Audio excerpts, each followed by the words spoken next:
there was a response that one of us shared on the mentorship group. I think the person got a response from a professor, and that response raised some comments. And I saw that the comment was very interesting. It was getting interesting. And it's dawned on me that this is a concern. And we can actually leverage on such communication from the professor, because most times when we reach out to a professor, the challenge has been whether the professor will even reply. And sometimes some people get this reply and they don't make use of it, because whenever somebody replies you in an email, that means that the communication has started. Whether the communication is rejected or accepted, it just shows that a communication has started. So I am thinking that there is a way we can make use of such communication. There's a way we can maximize such communications and get something out of it, that even if the professor that you communicated with doesn't have something, but there's a level of communication that you will initiate that can maybe open another door for you. So that is what we want to address in this visual meeting, and it's not going to last for long. I'm going to try to keep it within 45 minutes to 60 minutes. Yeah. So I want to start by asking a question. How many of us have received a response from a professor since you've been applying for maybe a position, a scholarship position, or a graduate assistant position? How many of you have received a response, whether it is positive or negative? Apart from like those of us who are not seeking for it, I like someone like Samuel is not part of the question. So yeah, if you have, just unmute yourself and say something. How many of you have received a response from a professor since you have been applying for scholarships? Okay, I have. Okay. But the response have been that is not allowed in their school. Like I should apply to the school directly. That it doesn't require me To to contact the contact. person. Yes, yes. That has Okay. been the responses I've been getting. Okay, good. So, and have you been applying for thesis based? What are you applying for? Is it No, thesis research. based, research Research based? based. Yes. Okay. Okay, good. Because different schools have their different methods. Yeah, I agree with you. Some schools don't require that you should contact a professor. Actually, some schools just want you to apply, and they look at your application package. If you are qualified, they fit you into, they assign a professor to you. So I understand that, but I think a lot of schools also want you to contact a professor, because once you get that confirmation that you have been in touch with the professor, or that the professor has agreed to supervise you, it makes the admission easier.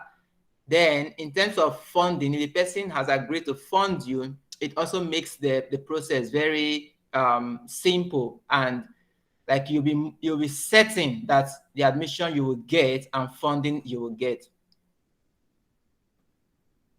Okay. Who else have received a response from a professor? I know Kelechi has, because it was your response that prompted this discussion. James Ndubisi, have you applied for scholarship at all?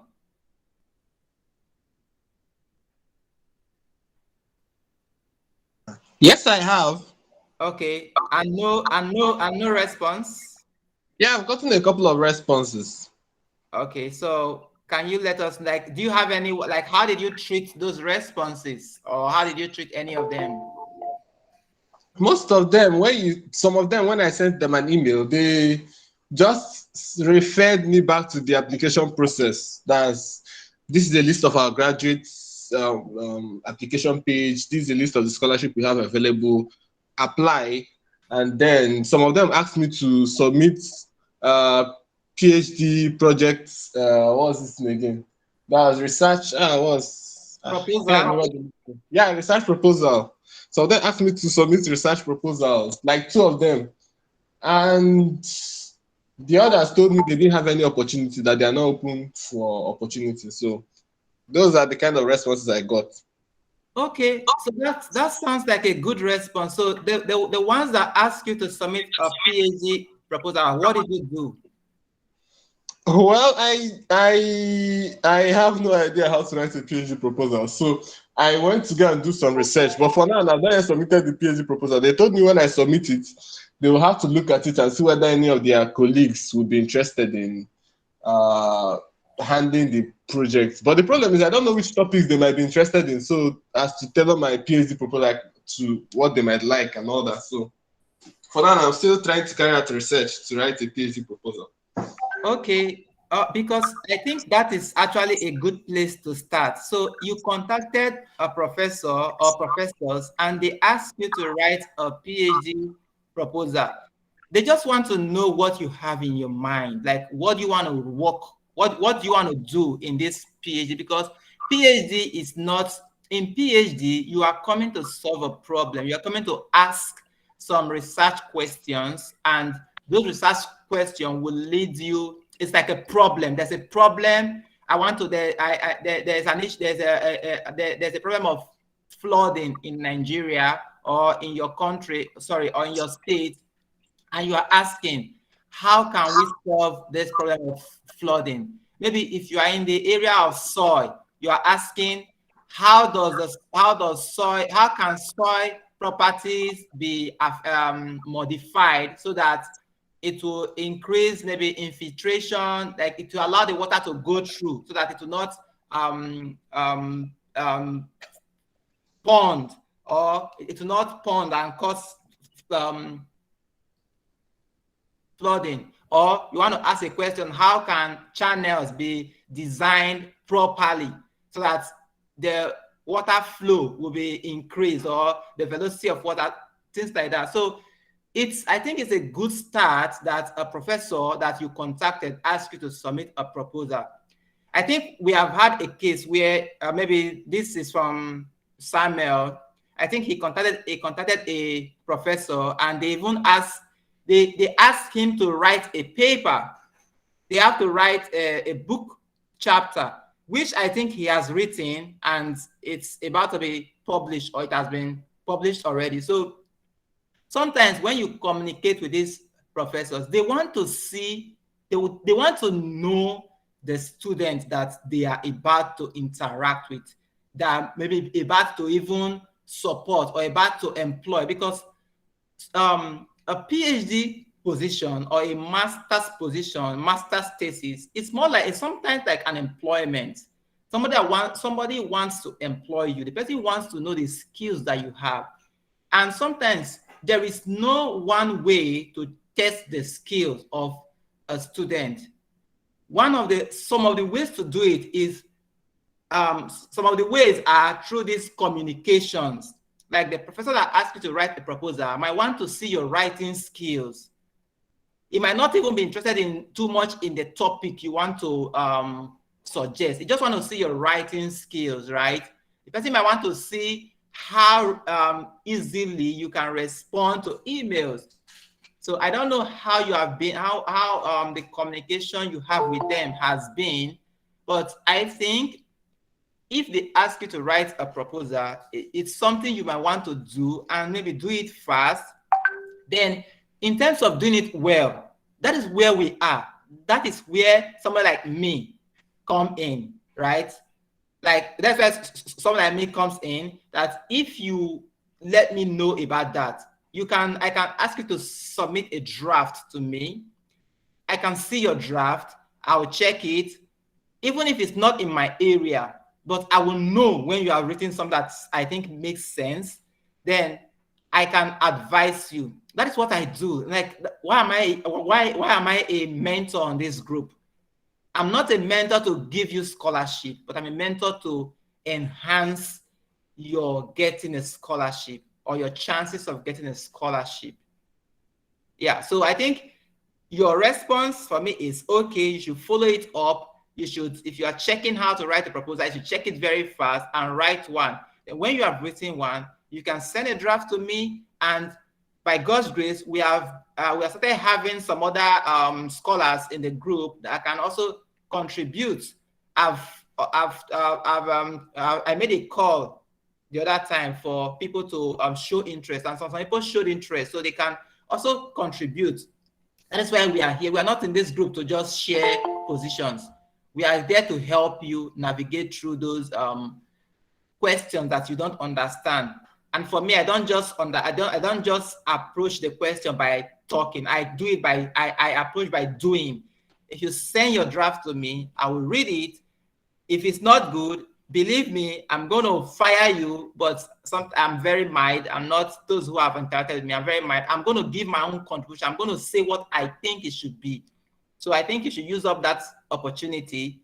Once again, I welcome everyone to this group. We started like we said, and I'm just trying to see those who have received responses, those who have received responses from professors. Let's see how we can handle those responses, because I think that it's like a topic that we are neglecting, and it's became clear when Kelechi Igwe posted the response that he received from one professor. So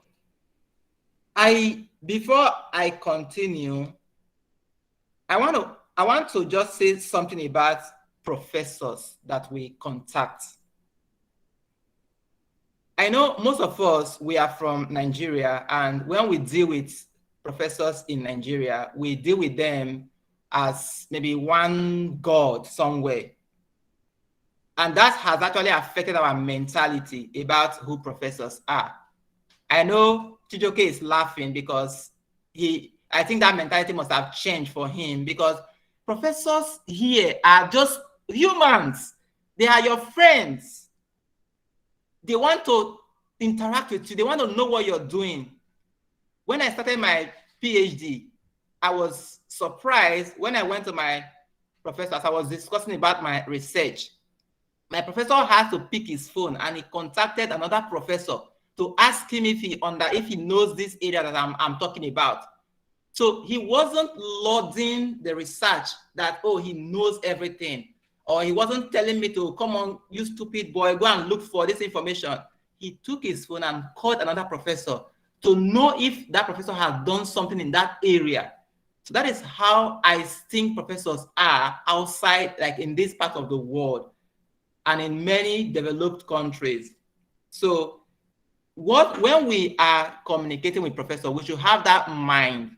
Like, don't think that they are this God as we used to see them in Nigeria. I will not blame us for that, because most professors in Nigeria, they have built that experience that makes students fear them, that makes students think that they are God.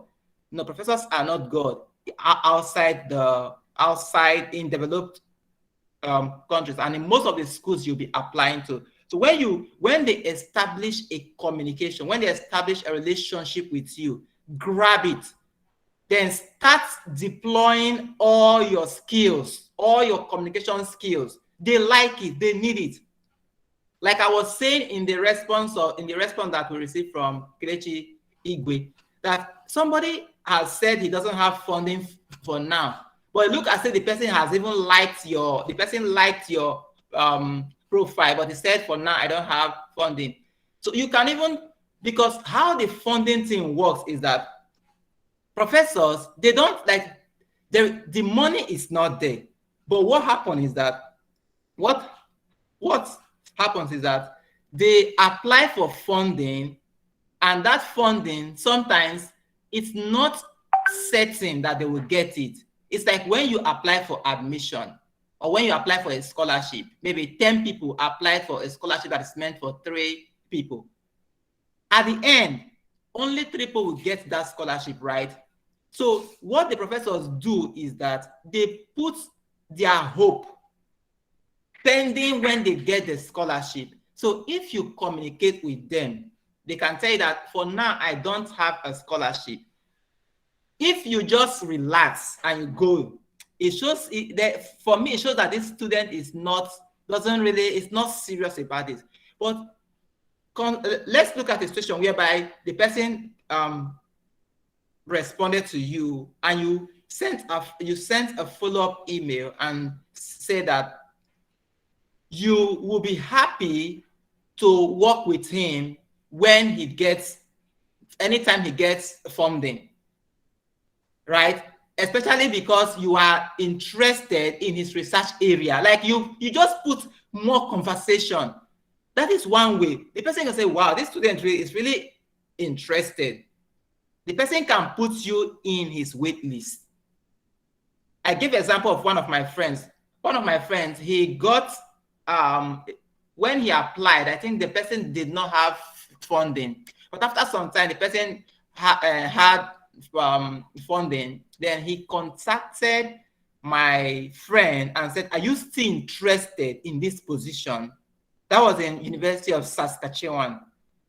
And the guy is doing his PhD now with the person. So we should not throw away those communication. I know sometimes we are desperate or we think, oh, they have rejected me. No, look at the communication, establish relationship with professors. Another benefit for establishing relationship, or another benefit you can derive from a relationship with a professor, is you can ask the professor that, you can thank the professor that, oh, I understand that you don't have funding at the moment, but I will be happy if you can recommend me to another professor in the department or another professor in your network, because professors also have a lot of networks. The reason is that some of them, they collaborate with other professors in different universities. It's like, as I am now, like I have professor friends who are maybe in Israel. I have some at McGill. I have some where I am now. Maybe when I went for the conference, I met 1 or 2. Maybe I have some there.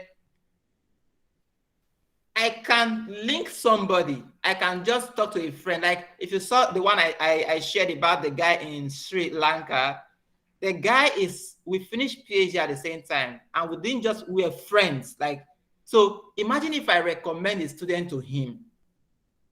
He might want to consider that student, at least check the person's credentials. And the person can also build on my recommendation. I say, if I can recommend this student, that means this student is good. So that is how that recommendation can be, that if you keep a good communication with the professor can recommend you to somebody who has opportunity at the moment. So that is something that I would like us to also take advantage of. Yeah, so that is what I think I'm going to bring out from there. So something else I want to say also, that we should try to use up this mentorship platform. A lot of us are not using it, although some are using it a lot, but some of us we are still joking with the mentorship group, because I don't hear from you people. I only hear from a few, which is sometimes good for me because it gives me, like, I just have to work on less document.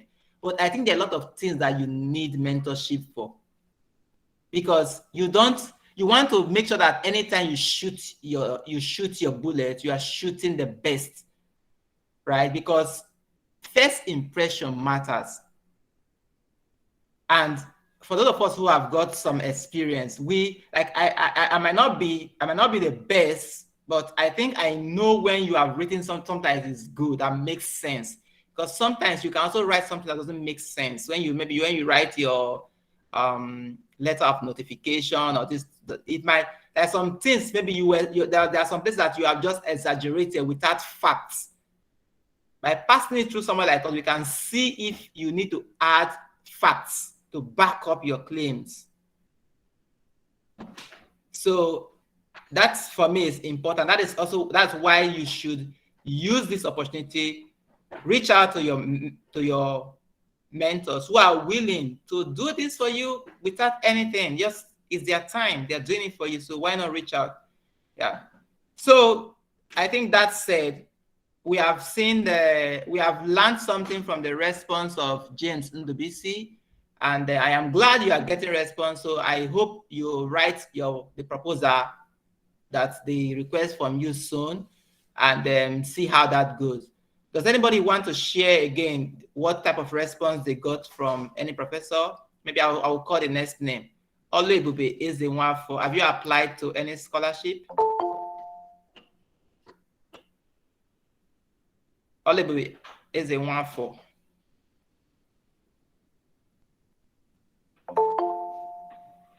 Good evening, sir. Yeah, good evening. I just emailed one professor. I've not got any response. Okay, good. So yeah, again, I'm glad to hear that you have emailed one. You've not gotten any response. So I think one is a good start. I think you should double it, triple it, quadruple it, because you just need to contact as much as.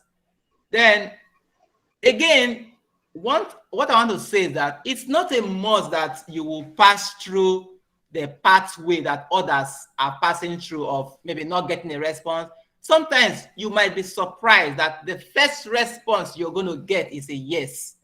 Yes, I am accepting you. So don't think that the rule is that whenever you reach out to a professor, they must reject you first. No, it is person by person.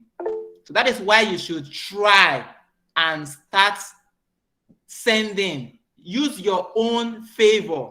Don't build your experience on people's favor. People have different favor. They have different grace. So you should start applying. Start packaging yourself and start applying. Don't say, oh, because person A applied and got no response, then everybody will get no response. No, we are all unique. There's one of you here. He has been getting too much responses that he shares them with me, and I'm so happy at the progress he's making. Okay, so let's so is the Olebube is a one for you. Just stay positive and try more, because when you try more, then the chances of getting response will increase, and you start dealing with those things. There are also experiences that we need to get. Leonard, you raise your hand. Okay, thank you, sir. Yeah, welcome. Just to add, good evening all. Yeah, just to add what Professor Christopher said. You said you emailed just one professor, so I actually don't think that's actually nice to email just one professor. You could send email to a couple of professors. Also, one thing I understand that you guys don't do is you don't actually go to the school websites and make thorough research on what the school actually wants, or department rather, because some departments would specifically state on their website that you may not need a supervisor at the time you are applying for admission.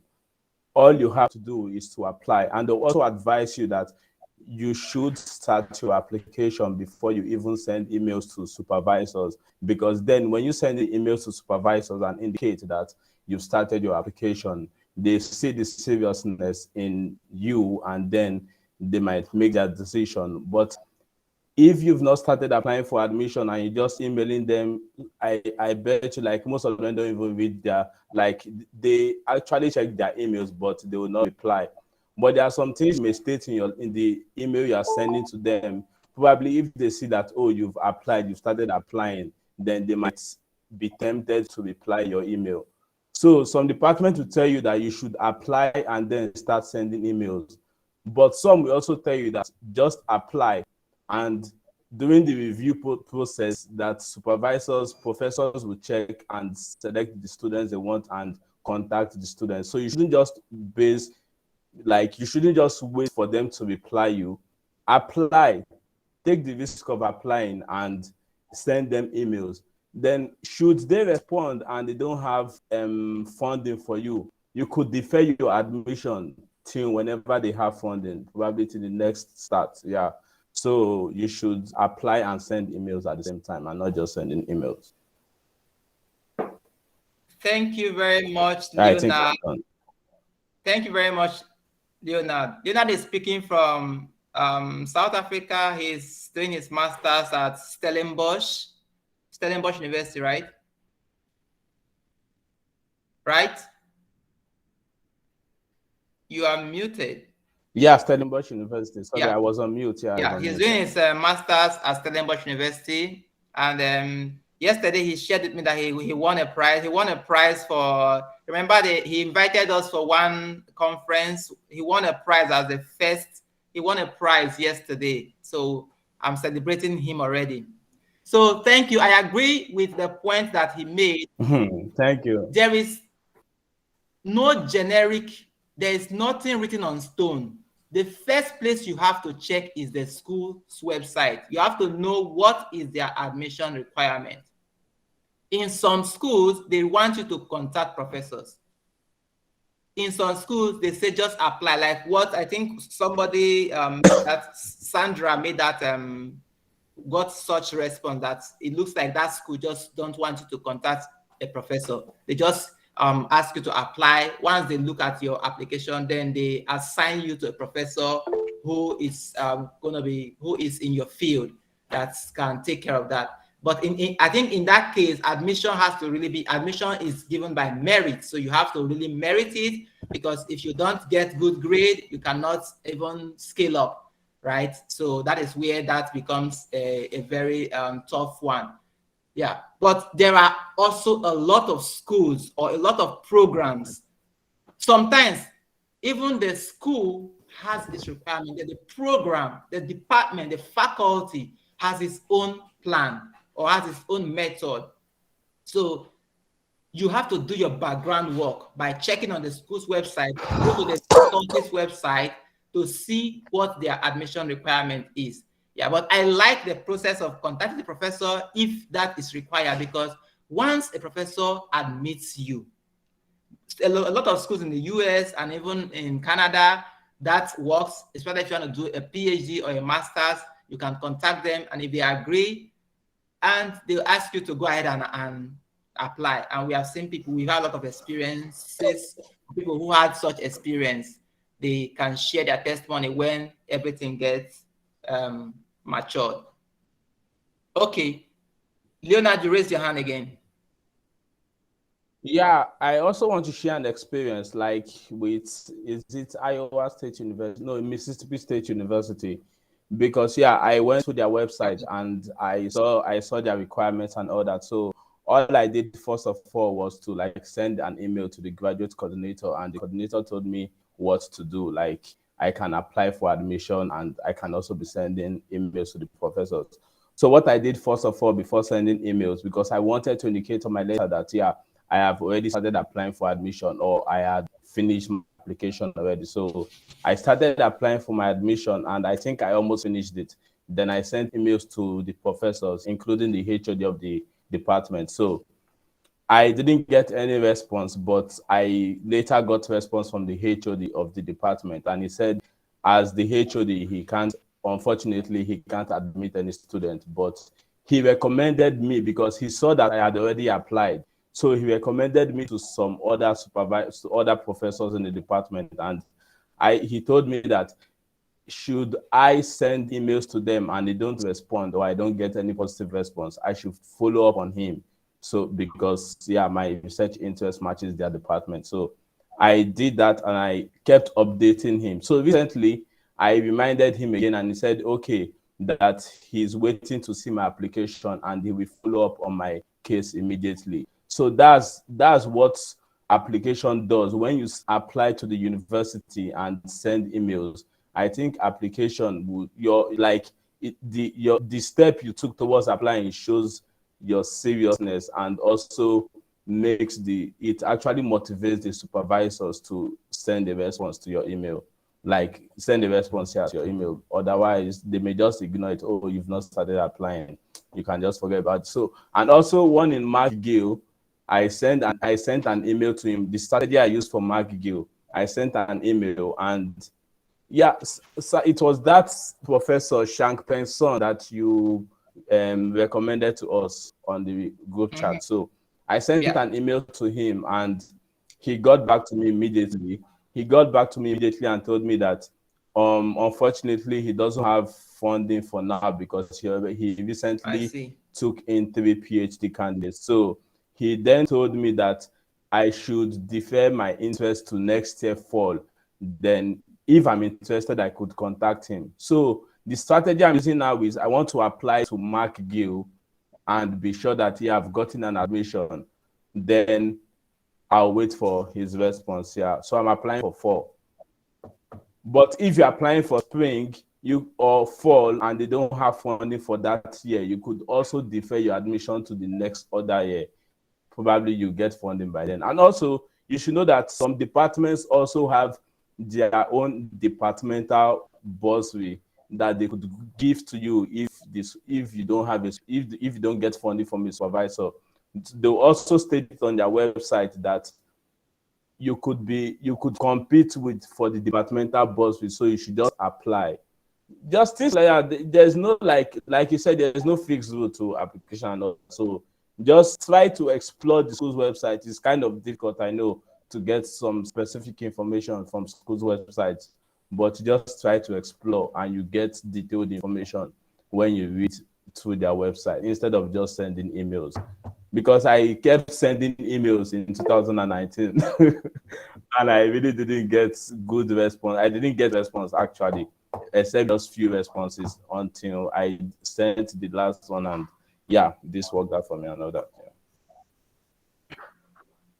Thank you. Thank you very much, Leonard. I think that's a very good contribution based on experience. You know, experience is very important. What you have experienced, you can talk about.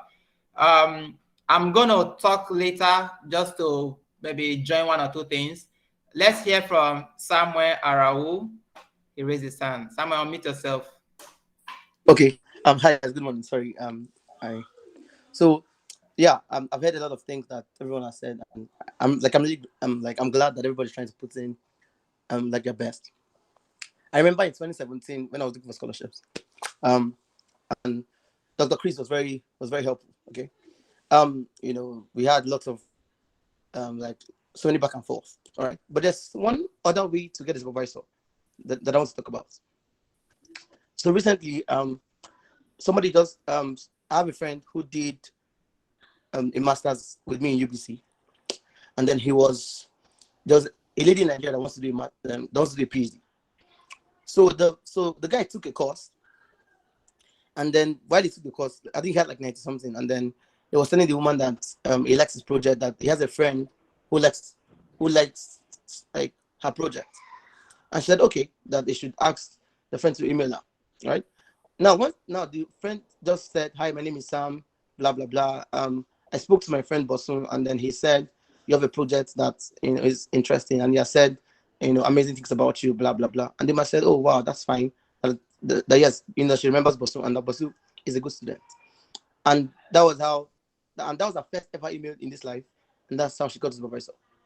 So there are things that you can start to leverage upon. For instance, if you're in bioresource department and you're emailing a professor in McGill's or in Alberta, and you know that Dr. Chris, for instance, is in that place, you can just say, I spoke to Dr. Chris about like some research, and he thinks that you'll be a good fit. Not like he says you have like, don't say like you have funding, just say and he thinks you'll be a good fit, as a supervisor. Most professors want to work with people that they sort of have a level of relationship from. So the professor can just email he can just email he can email Chris and say, hey Chris, I got an email from somebody. Do you know the person? Do you think the person is good? Now I'm saying this because that's how I got my own professor. Because I've gotten a professor since 2018. All right, I've just been posting and I've been posting the man, but I'm still writing papers. Like you're still working on a new paper right now. Even though I'm not in a PhD yet, but I'm still having papers, right? So those are other ways you can really get a professor. If you just say I spoke to somebody and then the person says you will be a good fit, and then if you're lucky, the person reach out to as in if the person reach out to Chris, that's fine. Because I remember there's another guy in UBC, where that emailed the professor, and the professor just asked me, if you know this guy. I said I don't know the guy, and I said that the guy is good, that I've met him on LinkedIn, and I think he's bright, and that's how the guy got to Canada. So just that yes, is just good enough. So if you can explore that, like those opportunities as well. For instance, if Dr. Chris has taught you before, like that's a solid platform, and then if you've taken, if you've done well in this class, that's something to talk about. At least Dr. Chris can validate that, as like a best student. And once the professor knows that somebody that he knows thinks you're a best student, you have a very strong chance to get in. So I think that's something we can think about. Thank you very much, Samuel. So what is becoming clear in all these things is that there is no one way, but you have to start doing something. You have to start exploring different alternatives. You have to start exploring. Don't just wait. Don't sit down until they bring it to the platform. Go out there and look for opportunities and start researching. Do your homework. Research about the faculty or the department, the school. Look at the specific information. Then make a move. There is what I saw somebody posted on LinkedIn some time ago. He said that the person that is competing with you in a position is also afraid of what you are afraid of. That made a lot of sense to me and helped me to start doing some things that I didn't want to do before. Because I was like, there are a lot of good people there now. There are a lot of good people there. But that same good person is afraid of you. So you have to start doing something, my people. Just start applying. We need people to start sharing their stories. We need people to start getting these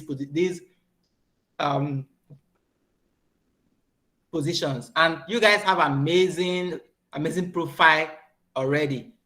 Okay, so again, let's try to bring it back to the topic of the day. We are trying to look at how to keep the communication of maybe when a professor responds to you, how do you go on with the communication? Even if they say no, you can ask for recommendation from them. Once they have look at your profile that is good, it's good. Then they can say, okay, I have a friend who is at the university of this, university of that. I think they might need somebody like you.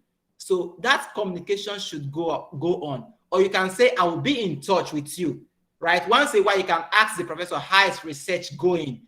It's a communication. And like I said, don't look at them as God. They want to talk. They want to communicate. They want students who can communicate, because once they accept you, you will be communicating with them. You'll be communicating with other students in their team.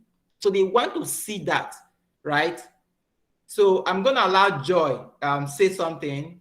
Joy is speaking from Israel, Ben-Gurion University of the Negev. Okay. Hi everyone. Good evening. Can you hear me? Yeah, we can hear you. Okay. Well, I don't want to repeat what everyone has said, but I want to say that silence is also a response. For me, I usually say I wrote 5 professors, I got 5 responses, but the truth is all of them I got after following up. Maybe after a month or 2 of not hearing anything, I wrote the professor back.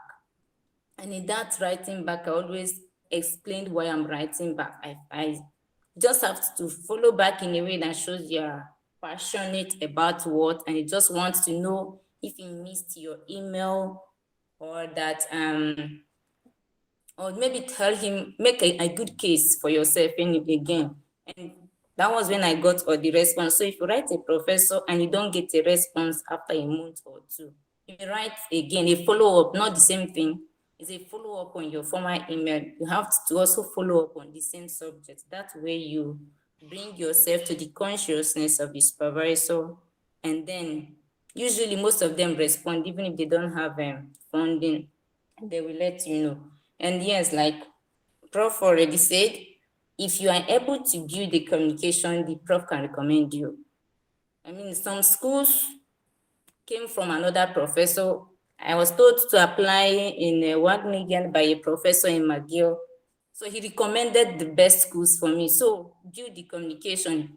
You don't like, yeah, it was just follow up. I'm like, okay, I understand you could be busy or it may be difficult to choose a student, but I really want to do this with you. He said, okay, that he told me that he is what they call retired professors. But Adjunct, emeritus. yes, emeritus, but I should check this school or check this person. So when I was writing this school, I said, it was this person in McGill that told me to apply. It made my application kind of solid. So yes, try to follow up when you don't get a response. And again, research on every professor very well. I was surprised to hear someone say that I don't know. Someone told you to submit a proposal and you don't know what they are interested in. If I want to research a professor, I research with your closest friend. I mean, it's not very possible. That's like an exaggeration, but you need to know the professor. Yeah, you may not know what they are working on, but you should know what they are interested in. So research the professors very well so you have a case. Then the third thing I want to say is don't work alone, no matter how good you are. No matter how good you are, two heads are better than one. So I just want to emphasize it. Use every help you can. In fact, make sure somebody else proofreads whatever you Two submit, good heads. no matter how good you are. Then I also want to say the advantage of writing is a professor instead of application is that you don't have to pay application fee before getting admission. So I'm suggesting if it's possible, maybe some of us can list schools or countries where people can actually get admission through writing a supervisor. That way, it will help people save money.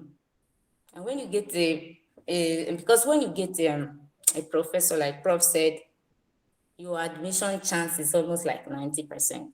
So that's all. Thank you. Thank you so much, Joy. Okay.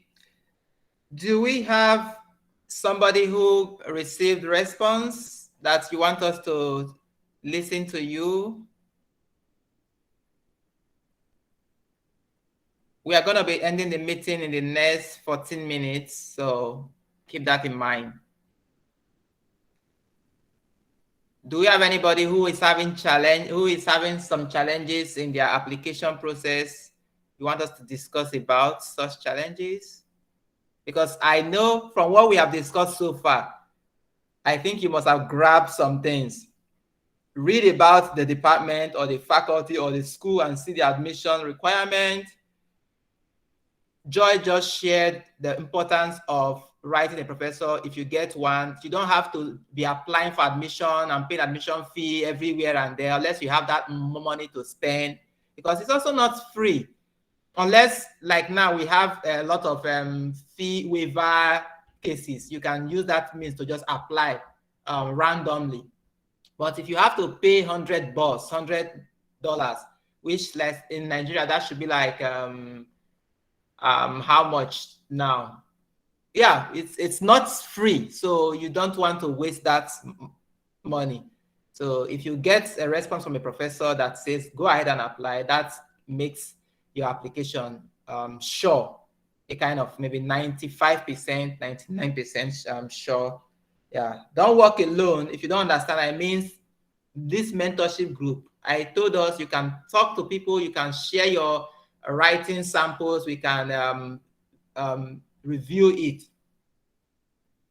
It's a lot of things. Like you need to really be into reviewing to see what people are writing. Like I'm not going to share anything, but it's good to pass it through people, because some of the story that you tell are not just unlogical. Some of them are just too not true. Some of them need more facts, like concrete facts with numbers. And sometimes you have them, but you are not putting them in the story. And remember, you are competing with other people. Like anybody who is here as a professor, people from different parts of the world contact the person. India, China, Singapore, this, that. So it's not like only you. Even as I am now, if I get a professor position and I start looking for a student, don't think that it's only Nigerians that will be contacting me. No, you get people from different part of the world, and what you want is a good student. You don't want a Nigerian. You don't want a black person, unless the position is just meant to support a Nigerian, right? You're looking for the best students, and that was how an Indian person took me, right? And that was how somebody who is not a Nigerian took Leonard. That was how somebody who is not a Nigerian took Joy, because they don't want people from their country. They want best students. That is how somebody took Samuel. It's the person that accepted him is not a Nigerian. So we are not trying to push Nigeria here. We are trying to push the best quality. Good. Okay. I leave the floor open. Does anybody have an experience to share? James Ndubisi, I think we've heard from you. Yeah, we've heard from you. Chukwebuka Duru, you have something to say? Have you applied? Can I also add something, sir? Okay, yeah, you're going to add. Let's hear from Chukwebuka. Okay. Chukwebuka Duru, do you have something to say? Okay, Leonard, go ahead. Prof, I'm currently in a noisy environment, Okay, so I I just cannot say wanted much. Sorry, I'm in a to noisy mention environment. this. Leonard, go ahead.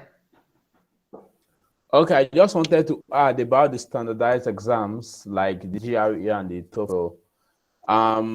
I think someone once asked me about the GRE, how to apply for GRE, how to write it. But now, if you're applying in the USA, I'll start with the US. If you're applying in the USA, most of the schools now don't need GRE on their website. But I realize that some of you guys find it difficult to get this information from the school's website.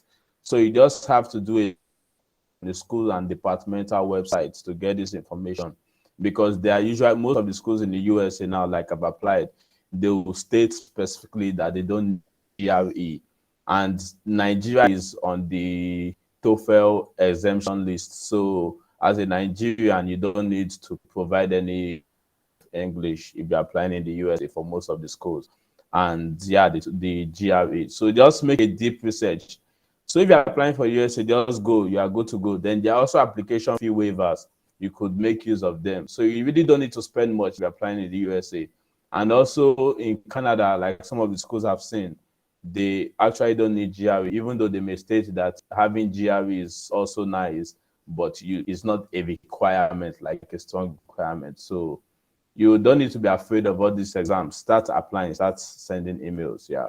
If you have the money and you feel you want to write GRE, yeah, write the GRE, but you don't need to stress about GRE. I'm very sure I'll never write. Sorry, I wrote GRE in 2019, but I'm very sure I'll never write TOEFL, and I'll complete my PhD. And I'm actually not using my GRE for anything. I just sold it and I've not used it, so I'll still not use it. So you don't need GRE. GRE shouldn't limit you. That's what I'm trying to say. And the other standardized exam shouldn't limit you. Okay, thank you very much, Leonard. Samuel, you raise your hand. Yeah. So I see people like, okay, let me just put this out there, right? So for instance, in Canada, you don't have to write all those exams. I for one, I don't know how these exams are. I don't even know what these exams are, because I've never had to write anyone. But I really want to say this: don't write the exam if the exam is not required. Now, if the exam is required, please write it. Now, if the exam is not required and you write it and you don't score anything stellar, please don't add it. So, for instance, my professor just accepted a girl from India, but the department did not give her admission. Now, the reason is because she says she studied in the UK, but she wrote TOEFL and she got 5, and she added it in the application. So already the school waives her. Like, she doesn't need her to write anything like TOEFL because she already studied in the UK, but she added a TOEFL score of 5.5, which sort of disqualifies what she claims as somebody who can speak English. So if you go to the website and they say write, please write it if you can. If they say don't write it, please, even if you write it and you score something low, please don't put it. You can only put it if you have like 7.5, something really stellar. But if you have something low, please do not put it. Right? I think that is a very nice point. And for me, that applies to a lot of things, not just GRE. If there is any of your skills that you think is gonna reduce your chances of an application, you can, that's why you edit your CV for any application, right? When you have a CV, when you want to apply for this application, you have to edit it to suit an application. So there are sometimes you don't have to mention your CGPA, especially if you have the low one, right? You just mention where you graduated from. Let that become a follow-up question somewhere. Yeah, so anything that is going to reduce your chances of something, don't add it in the application. Let it be a question that will come up somewhere. Good. Thank you very much, Samuel, for that. So do we have any other person who wants to say something? Let me see my list, the people who are here who I would think they can talk. We have just 6 minutes. Okay, for Oscar. Anything from you from the NYSC camp? Okay, for Oscar. Good evening, Doc. Yeah, good evening. Actually, I paused application for a while because of what Fudo is doing to me. I've applied for transcript for a while, and then the processing is so poor. I've gone to the school, the HOD seems to be helpless. So all these things are just frustrating me. But actually, I've tried to send out some mails. That's a university in Austria, Boku. So University of Natural Resources University and Earth Sciences. I sent messages to them, but I've not gotten a reply yet. So I keep in touch with them. Okay. Thank you very much, Oscar. You made a first class, so I'm expecting you to get this opportunity very fast. Like we have a lot of people who are in this group who made first class. Maybe sometimes you just be thinking because you made a first class that something is waiting for you. I don't think so. Nothing is waiting for you. You have to take it by force, right? You have to take it. Like you have to, because as time is passing by, other first class graduates are coming up. So they are reducing your chances. So you have to take it and take it fast. If you have a first class or you have a very sound 2-1, you have to take this opportunity very fast. If not, your chances are getting down and down. So I wish you guys good luck. There's somebody who is Ujama Sin. Do you have any experience? Have you applied for anything? Any response? Hi, thank you, and good evening to everyone from Nigeria. You're welcome. Thank you. I've made an application, but I've yet to receive a response, so I still follow up. And then, of course, there was one I applied for. That's Illinois Tech, but I got the admission quite all right, but there was no funding for it, so I just abandoned that particular application. So, of course, I believe this is the season. We'll make more applications within the period. Okay, good. I'm glad that you have started. Again, intensify. If you apply for 1, apply for 10. Let's do it, raise up our, if you apply for 1, apply for 10. If you apply for 2, move it to 20. 3, move it to 30. Okay. You have to see, because a lot of people are also interested in what you're interested in. You have to just be rugged about it. But don't waste your applications. Make sure your document that you send, again, are well written, because first impression matters. Sometimes it doesn't mean you can just send anything and somebody will reply, but you don't want to create an impression. You want to go back to your email after 5 years and say, wow, this email was really powerful. Right? Even if sometimes it might not be the thing that we actually move a professor to take you, but just make sure on your own side you have done something that anybody can attest to that is good, that can become a template for somebody else in the future. I would say it's that I think somewhere around there was sometimes I had to even remove some things in his application and give to some people who were disturbing me then. So just put in information in this guy's applications template. You know, sometimes you just show that you are good, right? That you didn't pass through the back of the class to make your own 2-1 or your own first class. Okay. I really appreciate you guys. It's so nice speaking with you. It's so nice seeing the faces of some of you. Some of you don't want to show your face. It's totally fine. Just to let you guys know that we recorded this section and we'll be sharing it on the platform. Like we promised, we're going to end this section. Nathaniel, show your face. We're going to end this section exactly 7 p.m. Nigeria time. And it's like 1 minute to that time. I want to appreciate every one of you for joining. Please, let's start becoming very, very determined for this. Let's take it out. Let's move out and take these positions. It's us. Nobody should take it. Nobody from any country should take it. Nobody from any other place should take it. We should grab it. But you have to be determined. You have to be self-pushy. Push yourself. Like, I know you have been trying, but try more. You know, like it's like try more. Thank you, and I will talk to you next time. Have a nice evening, all.